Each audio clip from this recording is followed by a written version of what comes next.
नमस्कार. नणंद भाऊजाई किचन कट्टामध्ये तुम्हा सर्वांचं मनापासून स्वागत. आपली आजची रेसिपी आहे ब्रेड पकोडा. चला तर मग आपण त्यासाठी लागणारे साहित्य पाहून घेऊया. तुम्ही पाहू शकता इथे मी सर्व प्रकारचे मसाले घेतलेले आहेत. त्यामध्ये हळद, तिखट, राई आणि नंतर घेतलेला आहे धणे एक फेरा मिक्सरमधनं फिरवून घेतलेला आहे. त्यानंतर बडीशेप, घरगुती गरम मसाला, इथे जिरं घेतलेला आहे, ते सुद्धा मी मिक्सरमधनं एक फेरा फिरवून घेतलेला आहे. चटणीसाठी आपण घेतलेला आहे ओलं खोबरं, कोथिंबीर, तिखटवाल्या हिरव्या मिरच्या, लसणाच्या 5 ते 6 पाकळ्या. त्यानंतर आपण घेतलेला आहे ब्रेड, कढीपत्ता, बेसनचं पीठ, चवीपुरतं मीठ आणि बटाटे मी इथे 6 ते 7 बटाटे उकडून घेतलेले आहेत. आपल्याला आता ही स्मॅश करून घ्यायचे आहेत. चला तर मग आपण आता कृतीला सुरुवात करूया. प्रथमतः आपण ही जी उकडून घेतलेली बटाटी आहेत ती आपण स्मॅश करून घेऊया. तुम्ही स्मॅशरच्या साहाय्याने सुद्धा स्मॅश करू शकता, नाहीतर अशा हाताच्या साहाय्याने सुद्धा आपण स्मॅश करू शकतो.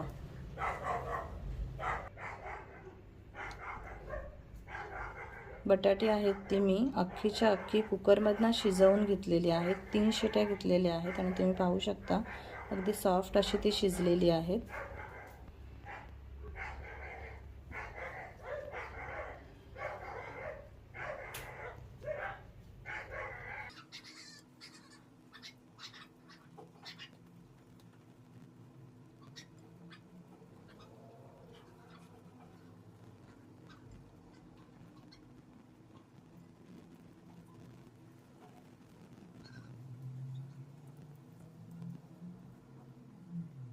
तुम्ही पाहू शकता आपण सर्व बटाटे आहेत ते हाताच्या साहाय्याने अशा प्रकारे स्मॅश करून घेतलेले आहेत.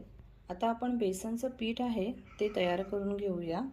त्यासाठी तुम्ही पाहू शकता एक मी बाउल भरून बेसनचं पीठ घेतलेलं आहे, ते आपण ह्याच्यामध्ये टाकून घेऊया. त्यानंतर त्याच्यामध्ये मी ब्रेडला छान असा बाहेरून कुरकुरीतपणा येण्यासाठी ह्याच्यामध्ये मी 2 चमचे तांदळाचं पीठ आहे ते टाकून घेणार आहे. त्याच्यामुळे त्याला खूप छान असा क्रिस्पीनेस येतो.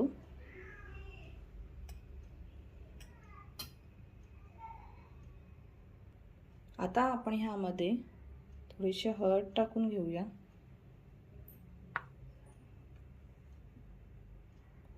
त्यानंतर थोडंसं लाल तिखट, अगदी जास्त नाही टाकायचं.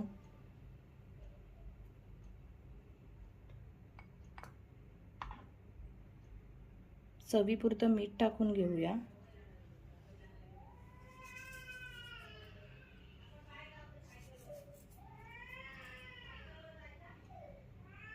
आता हे सर्व साहित्य आहे ते हाताच्या साहाय्याने छान प्रकारे मिक्स करून घेऊया.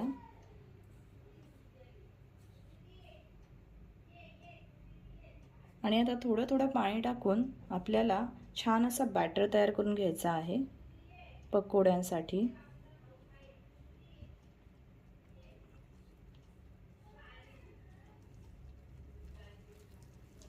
एकदाच पाणी टाकलं तर ते बॅटर मऊ होण्याची शक्यता असते, म्हणून अगदी थोडं पाणी टाकून आपण हे बॅटर बनवून घेणार आहोत.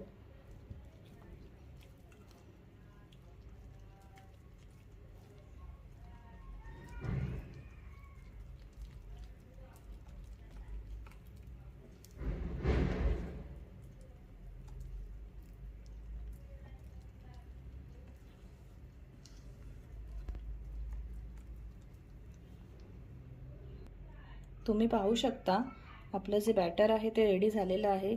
अगदी पातळ आणि अगदी जाड असं नाही आहे. तुम्ही पाहू शकता असं ओघळणारं पाहिजे, कारण अगदी जाड असेल तर ते ब्रेडला जास्त प्रमाणात चिटकून राहील आणि मग त्याची टेस्ट आहे ती हवी तशी येणार नाही. म्हणून अशा प्रकारचं आपण बॅटर बनवून घेणार आहोत. तुम्ही बघू शकता ते लगेच ओघळते हातावरून आणि ते ब्रेडला छान प्रकारे ॲब्सॉर्ब होतं. आता आपण हिरवी चटणी आहे ती बनवून घेणार आहोत. प्रथमतः आपण हे जे ओलं खोबरं घेतलेलं आहे ते आपण ह्याच्यामध्ये टाकून घेऊया.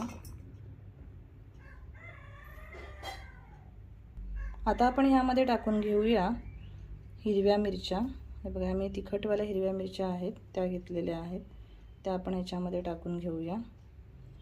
त्यानंतर 5 ते 6 लसणाच्या आपण पाकळ्या घेतलेल्या आहेत त्यासुद्धा टाकून घेऊया। लसणाने या चटणीला खूप छान अशी टेस्ट येते। त्यानंतर कोथिंबीर आणि एक फिरा फिरवून घेतल्यानंतर आपण त्याच्यामध्ये मीठ ॲड करणार आहोत। आता हे सर्व साहित्य आहे ते आपण मिक्सरमधनं छान प्रकारे फिरवून घेणार आहोत।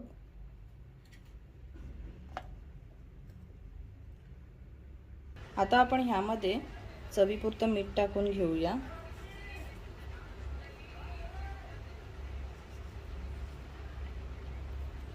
आणि पुन्हा एकदा दाटसर आणि बारीक असं आपण ही चटणी बनवून घेणार आहोत। तुम्ही पाहू शकता मी मिक्सरमधनं छान अशी चटणी बनवून तयार झालेली आहे। हे बघा, अगदी दाटसर आणि खूप बारीक अशी आपण चटणी तयार करून घेतलेली आहे। आता आपण भाजीची तयारी करून घेऊया। गॅस आहे तो आपण ऑन करून घेतलेला आहे। आता आपण ह्यामध्ये तेल टाकून घेऊया।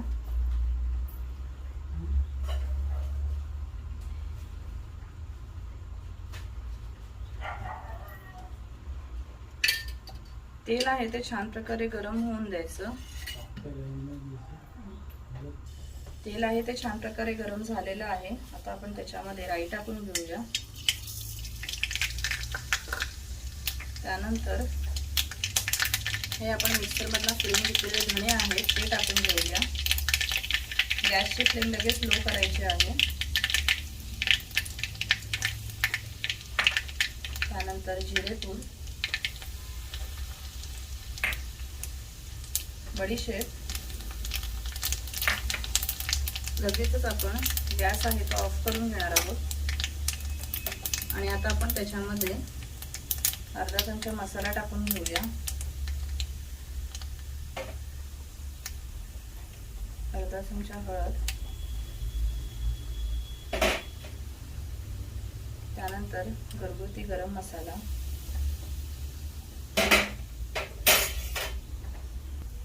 गॅस मी यासाठी ऑफ केलेला की जे आपण मसाले टाकलेले आहेत ते जळणार नाहीत, म्हणजे त्यांचा करपलेला असा वास येतो तो येणार नाही। आता आपण लगेचच त्याच्यामध्ये हे स्मॅश केलेले जे बटाटे आहेत ते टाकून घेऊया आणि छान प्रकारे या मसाल्यामध्ये मिक्स करून घेऊया।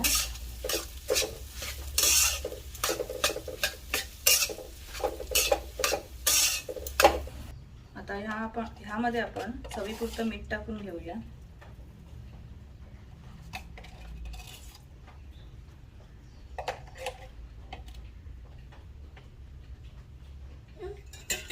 आणि स्मॅशरच्या साहाय्याने आपण हे मसाले आहेत ते छान प्रकारे त्याच्यामध्ये मिक्स करून घेणार आहोत।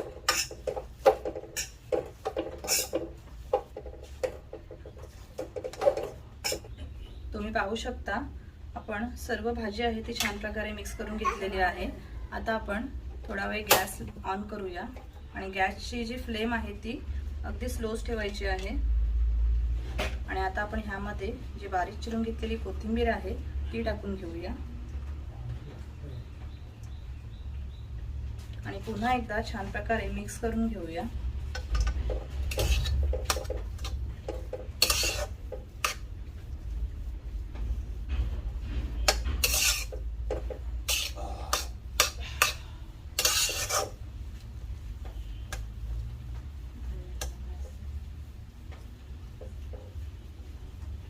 खूप छान आपली भाजी आहे ती रेडी झालेली आहे। आता आपण पुढील कृतीकडे वळूया। आता आपण ब्रेडला सर्व स्टफिंग आहे ते करून घेणार आहोत। प्रथमतः आपण जी खोबऱ्याची हिरवी चटणी बनवली होती ना ती आपण या ब्रेडला लावून घेणार आहोत।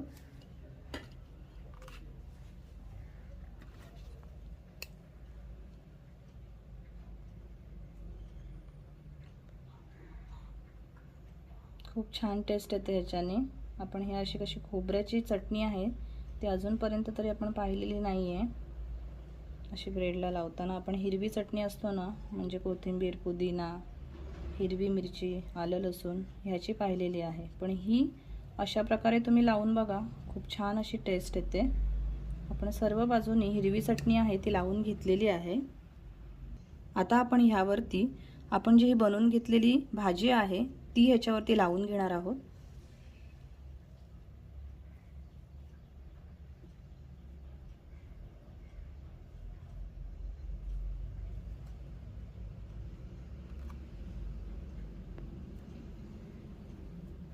अशी सर्व बाजूने ते छान प्रकारे आपल्याला पसरून घ्यायचे आहे।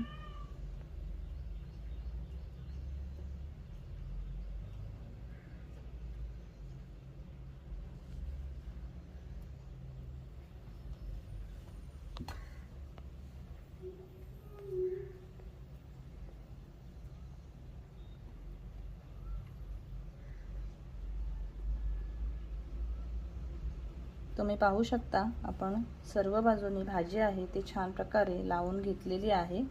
आता आपण दुसरा ब्रेड आहे त्याला टोमॅटो सॉस आहे तो लावून घेणार आहोत। अगदी जास्त प्रमाणात नाही, हे बघा अशी पातळसर अशी थर द्यायची आहे, एक लेयर द्यायची आहे पातळ अशी।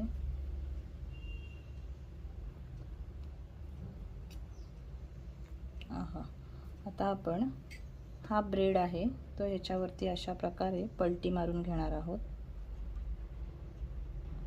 खूप छान। आता आपण ब्रेड आहे तो तुम्ही असा उभा पण कापू शकता, पण शक्यतो ब्रेड आपण पॅटीस बनवतो ते असे क्रॉस कापले जातात म्हणजे त्रिकोणी आकाराचे, तर आपण अशा प्रकारे कापून घेणार आहोत। तुम्ही पाहू शकता आपलं स्टफिंग आहे ते खूप छान प्रकारे दिसतंय। अशा प्रकारे आपण सर्व ब्रेड आहेत ते रेडी करून घेणार आहोत। तुम्ही पाहू शकता आपण सर्व ब्रेड आहेत ते अशा प्रकारे स्टफ करून घेतलेले आहेत। आता आपण फ्राय करून घेणार आहोत। कढईमध्ये आपण तेल टाकून घेतलेलं आहे, ते आता तेल आहे ते छान प्रकारे असं गरम होऊन द्यायचं आहे। तेल आहे ते छान प्रकारे गरम झालेलं आहे, तुम्ही पाहू शकता लगेच बेसन आहे ते फुलून वर येते। आता आपण लगेचच त्याच्यामध्ये जे आपण ब्रेड पकोडे बनवलेले आहेत त्याच्यामध्ये फ्राय करून घेऊया। अशा प्रकारे डीप करून घ्यायचं आहे। हे बघा सगळ्या बाजूने छान प्रकारे कोटिंग झालं पाहिजे आणि त्यानंतर आपण हे तेलामध्ये सोडून घेणार आहोत।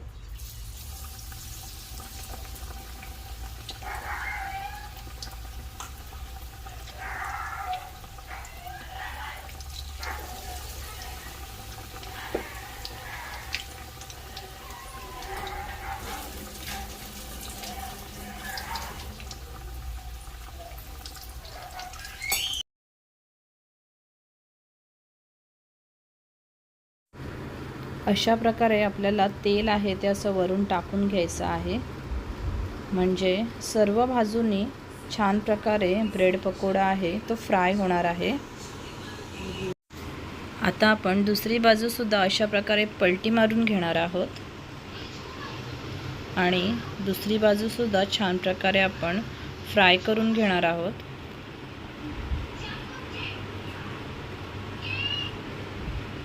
आणि आता गॅसची फ्लेम आहे ती मीडियम ठेवणार आहोत।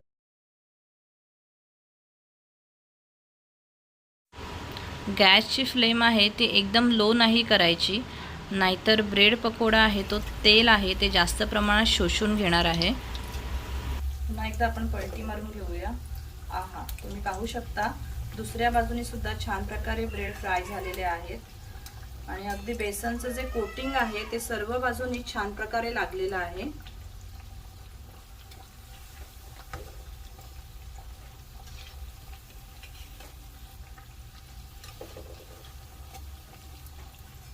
आणि जो वरचा क्रिस्पीनेस आलाय ना तांदळाच्या पिठामुळे, तो खूपच छान। तुम्ही पाहू शकता आवाज येतोय।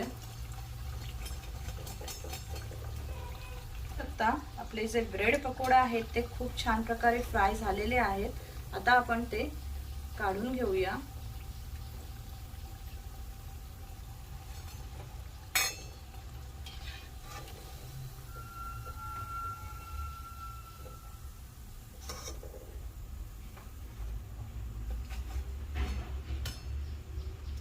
तुम्ही पाहू शकता खूप छान असा क्रिस्पीनेस आलेला आहे त्याला। अशाच प्रकारे आपण बाकी पकोडे आहेत ते सुद्धा फ्राय करून घेऊया।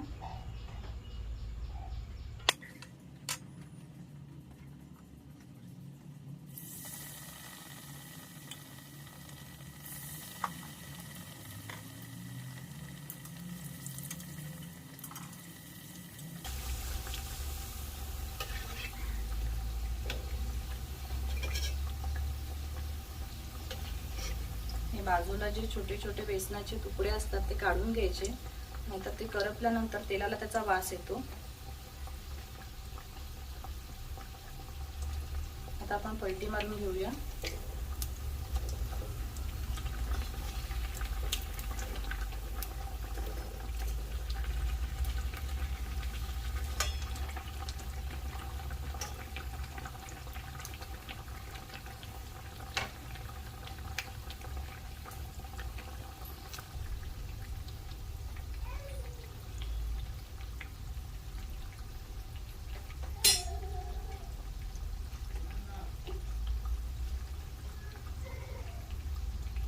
पकोडे आहेत ते सुद्धा छान प्रकारे फ्राय झालेले आहेत। आता आपण ते काढून घेऊया।